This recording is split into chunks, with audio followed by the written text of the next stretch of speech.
ഓണക്കാലത്ത് ബസ് ലോബിയുടെ പകൽക്കൊള്ള അന്തർസംസ്ഥാന സ്വകാര്യ ബസ്സുകളിൽ 3-4 മടങ്ങ് നിരക്കാണ് ഏർപ്പെടുത്തിയിട്ടുള്ളത്. ജന്മനാട്ടിലെത്താൻ ആഗ്രഹിക്കുന്ന അന്യസംസ്ഥാന മലയാളികളുടെ കീശ ഇത്തവണയും കാലിയാകും. സ്പെഷ്യൽ ട്രെയിനുകൾ പ്രഖ്യാപിച്ചിട്ടുണ്ടെങ്കിലും തിരക്ക് നിയന്ത്രിക്കാൻ പര്യാപ്തം. ബാംഗ്ലൂരിൽ നിന്നും കേരളത്തിലേക്കുള്ള ബസ്സുകളിൽ 4 ഇരട്ടിയോളമാണ് ഓണക്കാല നിരക്ക്. കോഴിക്കോട് ബാംഗ്ലൂർ റൂട്ടിൽ 500-600 രൂപയായിരുന്ന ടിക്കറ്റ് നിരക്ക് 1800 രൂപയിലെത്തി. ബാംഗ്ലൂർ കൊച്ചി റൂട്ടിൽ 3500 രൂപ വരെ. ഓണമെടുക്കുമ്പോൾ ഇനിയും ഉയരും.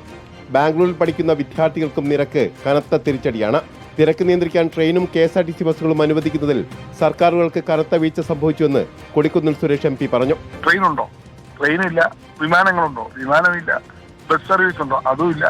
ഇങ്ങനത്തെ വല്ലാത്തൊരു സന്നിഗ്ധാവസ്ഥയിലാണ് ഓരോ വർഷവും ഒക്കെ സംഭവിച്ചുകൊണ്ടിരിക്കുന്നത്. യാത്രക്കാരെ ബസ് ലോബി പിഴിയുമ്പോൾ സർക്കാർ ഇടപെടുന്നില്ലെന്ന് പാസഞ്ചേഴ്സ് അസോസിയേഷൻ കുറ്റപ്പെടുത്തി.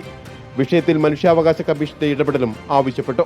വേണ്ടമാതിരി ഇടപെടൽ നടത്താതെ സ്വാധീനത്തിന് വഴങ്ങി യാത്രക്കാരെ ബുദ്ധിമുട്ടിക്കുന്ന ഇതിന് അറുതി വരുത്തേണ്ട കാലം അതിക്രമിച്ചിരുന്നു. 54 ഓണം സ്പെഷ്യൽ സർവീസുകൾ ദക്ഷിണ റെയിൽവേ പ്രഖ്യാപിച്ചിട്ടുണ്ടെങ്കിലും തിരക്ക് നിയന്ത്രിക്കാൻ പര്യാപ്തമല്ല. വിമാന കമ്പനികൾ ഗൾഫ് സർവീസുകളുടെ ടിക്കറ്റ് നിരക്ക് 10 മുതൽ 15 ഇരട്ടി വരെ വർദ്ധിപ്പിച്ചത് പ്രവാസികൾക്ക് മിരട്ടടിയായി. ഫെസ്റ്റിവൽ സീസണിൽ സർക്കാർ മുൻകരുതൽ സ്വീകരിച്ചില്ലെന്ന് AR റഹീം MPയും കുറ്റപ്പെടുത്തി. റിപ്പോർട്ടർ, കോഴിക്കോട്.